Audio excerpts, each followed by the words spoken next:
Hello and welcome to the A's UK YouTube channel. I'm Matt and here I was having a nice relaxing quiet evening on Saturday here in the UK and it's all gone off. Big trade for the A's and a free agent signing of a fashion. So I thought there's so much going on here, so many moving parts, so much emotion in seeing one of our heroes being traded that I thought I'm just going to stick a few graphics together, as you can see, and just lay it all out there as it comes to my head. So I may need to cut it a few times because I might be waffling on about nonsense, but anyway, it's an emotional moment for us all, I think it's fair to say, and the reason why, let's go to the main news. So there we are, the A's have acquired shortstop Elvis Andrus, filling the gaping hole at short that the departure of Marcus Semien has left. They've also acquired a backup catcher, Aramis Garcia, and some cash, which is meant to be apparently $13.5 million from the Texas Rangers, for designated hitter KD, catcher Jonah Heim, and right-handed pitcher Dane Acker. KD gone. Can you believe it? Can you believe it? And yeah, he's a guy who just became one of our favourites because of what he did in those first 3 years with the club. We were so desperate to keep hold of him. He was going to be a free agent at the end of 2019. For once, we actually paid good money to keep one of our favourite players and one of our best players. And unfortunately, it went wrong for him. We have to be honest with that. He didn't play well for the rest of 2019. Got hurt in Pittsburgh, as we'll remember, and never seemed right from then. Last year was a silly little season for everyone, so you have to be careful as to what we put on the numbers from that year, but he didn't look good at the plate. I know he got a home run or two in the playoffs, but there was a real concern that somebody who was our biggest earner was frankly not really going to be worth a starting place even at times. And that was a real concern for me, particularly as a fan, because that's not how I want to think of KD. That's not what I want my memory of KD to be. A guy struggling and fans really getting frustrated at him, swinging away, swinging through pitches, striking out in key moments in games. So I guess from that point of view, I would prefer him to move on than to finish up his A's career on a bad note. And we know how well he's hit in Texas, albeit in a different stadium. So apart from games against us, I hope he has a fantastic 2021 and he really bounces back. But again, you have to look at the numbers. It's a lot of money for him, $16.75 million he was going to earn this year. And for the A's with no money, we should have money. We all know that, but we don't. The front office doesn't have that money to play with. It was going to be a real drain on us to try and compete this year by carrying KD's salary, with all of the holes we have to fill on the roster for a player who hasn't hit, really, who's a player who is, if he's not hitting a lot of home runs, doesn't really offer a lot else. So you can kind of understand why the A's front officers thought, well, maybe this is an opportunity to try and improve the roster overall. But it's tough. It's tough to lose KD. And it's also tough for me to lose Jonah Heim. I know Sean Murphy absolutely is our number one catcher, and he's going to be our catcher for years. And I love Sean Murphy, hits big boy home runs, but I really liked what I saw in Jonah Heim last year. So it's a shame to lose him, but you can't get too upset about losing a backup catcher. The guy we've brought in for the Rangers, as soon as I saw his name, I thought, isn't he a Giants prospect? And he's been with the Giants for years. He was claimed by the Rangers on waivers, I think it was in December. And he's 28 years old, so he's not a young prospect, but he's a decent backup catcher. Certainly the Giants thought he would be a good backup to Buster Posey. He's had a few injuries which have held him back a bit, but he's definitely someone who his track record in the minor leagues suggests he can be a good backup to Sean Murphy. So yeah, it feels like a shame to lose Jonah Heim because there was an attachment to him. But you can kind of understand why we've done that. And the other guy we lost was Dane Acker, who I don't know too much about, I'll be honest. Right-handed pitcher who we got in the draft last year, 4th round draft pick. You know, it's a pitcher, may come to absolutely nothing, may be okay. You can't really argue at trading those guys. What do we get back? Well, we get Elvis Andrus. Now, Elvis is a player we know so well from his time with the Rangers, and we know what he brings. He's never been a great hitter. He has spells when he kind of gets on fire a little bit. Not in the same way as KD, but a little bit like that, where he gets in runs where he has good spells and then bad spells. He's not a home run hitter by any stretch of the imagination, but he's been decent at shortstop as a player. I know his numbers have gone down a little bit in the last couple of years, but he is a decent shortstop. And when you take someone like Marcus Semien out of the team, it's such a key position. We all know that. Shortstop is such a key position that to not have a good shortstop there would be a real blow. And it always looked, when you looked at our roster and you looked at the other guys on the roster, we simply did not have a candidate to take on that spot. We've got a fantastic young shortstop prospect in Nick Allen, who was going to be our shortstop in the future, hopefully in 2022, and he's a guy who could win multiple Gold Gloves there. I've seen reports from scouts on him saying he's almost as good defensively at shortstop as Matt Chapman is at third. So that tells you all you need to know about the guy. But he needs some more time in the minor league. So we had to bring someone in. And with the money the front office had available, there simply was no one we could bring in as a free agent. So Andrus was a trade. He was available. We could move the money on. From the money we get from the Rangers, $13.5 million, it should work out. I think it was MLB Trade Rumors worked this out. It should work out that over the next 2 years, we'll be paying Andrus $7.25 million per year, which isn't a lot of money for a decent shortstop. So that should work out well. And he is a really exciting and a great character of a player. So we've lost a real leader in Marcus Semien. We've lost a key figure in KD, who's a quiet guy, but still has authority in the clubhouse. But we've brought someone in with a lot of energy and who's very highly thought of as a teammate and a leader. So that potentially balances things out as well.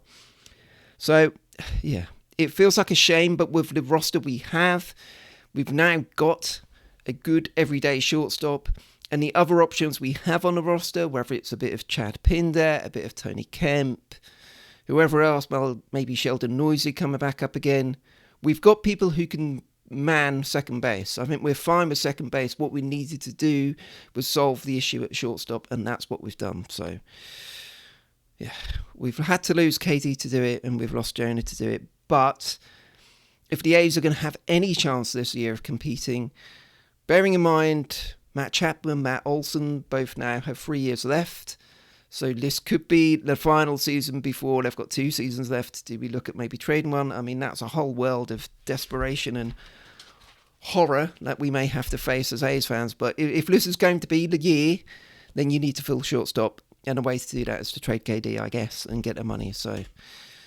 I can understand it. It's hard to lose KD. It's emotional to lose KD, but there's every chance he won't be anywhere near the level of production for the money we're paying him.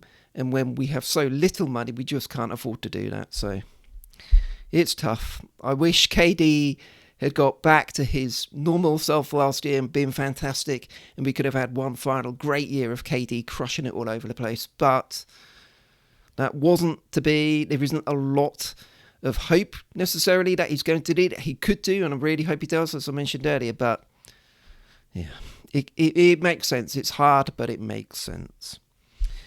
So there we were. That was a big enough trade, bringing in Elvis Andrus, a good player we know well. He is going to make a difference for us. He is an impact player, so it's a good signing in that sense. But the news hasn't ended there, and I didn't have time to alter my graphics too much because I only saw it briefly before I was about to go and press record on this, so I quickly noted some thoughts down, but I have got the graphics here of the tweet by Susan Slosser, one of them at least. Mike Fiers is back with the A's on a $3.5 million deal, I've confirmed. So Fiers, the patron saint of clean baseball, is back with the A's. He was quoted recently by the Chronicle saying how much he loved his time with the A's and how he really hopes he could come back. And we all know what you get from Mike. He's a guy who is a decent innings eater. Had a few issues with that even last year. Not necessarily going as deep as we'd liked, but that kind of happened with most of our pitchers. But he's someone who you can turn the ball to, and he is a steady presence in that 4th, 5th spot in the rotation. So an experienced guy. The depressing part of the news that Susan has just tweeted as well, I don't have a copy of it here to show you, but she said that this was the only offer he had. And there is the suggestion, as Susan said, which would be appalling if true, that he was essentially being ostracised because of his time from telling on the Astros and making sure they were brought to justice, that other teams maybe thought we don't need to deal with the hassle of that situation, so we're not going to offer him the contract, which is disgraceful if that is the case. And all the more reason to hope that Mike has a great season for us this year. I definitely think he can have a solid season for us, and we needed another experienced arm in the rotation. So I'm glad Mike is back. He's back home. But at least whatever happens this season, if we don't compete in the standings, we will at least finally have, well, I say finally, hopefully we will have the prospect of Mike Fiers facing the Astros with some fans in attendance at some point this season. And if that's not something to look forward to, at least with everything else going on, maybe that's one thing we can look forward to. So I'm glad Mike is back. And when you look at the rotation, I quickly noted it down. You'd have Seabass, Jesus, Frankie, Sean, then Mike Fiers. That's a solid 5 rotation. You've then got the younger guys like Grant Holmes, Dalton Jeffries, James Caprellian, who at some point you hope will get opportunities in rotation. Maybe AJ Puck, but I don't know. I just get a feeling that it's more likely he's going to be a relief pitcher this year at least, but we'll see. We also have Cole Irvin, who's the guy who we brought in from the Phillies, who's likely to start the season in the minor leagues, it looks like in AAA, but is someone who can start in the big leagues or play a long relief role. So we're set to start the season with that 5-man rotation. It's a solid 5-man rotation, and we've then got options to play with from there as the season plays out. So that's all positive, and it is ultimately... I've gone over this so many times in the past, like half an hour in my head as to how I feel about it all. I think once I take the emotion away out of the bond we had with KD and what we liked last year from Jonah Heim, it's a deal that makes complete sense, and the Fiers return makes complete sense. I don't know why I feel a little odd about it. I think it's just... It doesn't feel right not to have KD around. And the thing as a fan, and I guess this is the difference between as a fan who has the heart dominating everything and a front office, not least a front office with a ridiculous situation of trying to compete with a pathetic payroll budget from Fisher. The head tells you this is absolutely the right thing to do. But our heart says we love KD, we love Crush.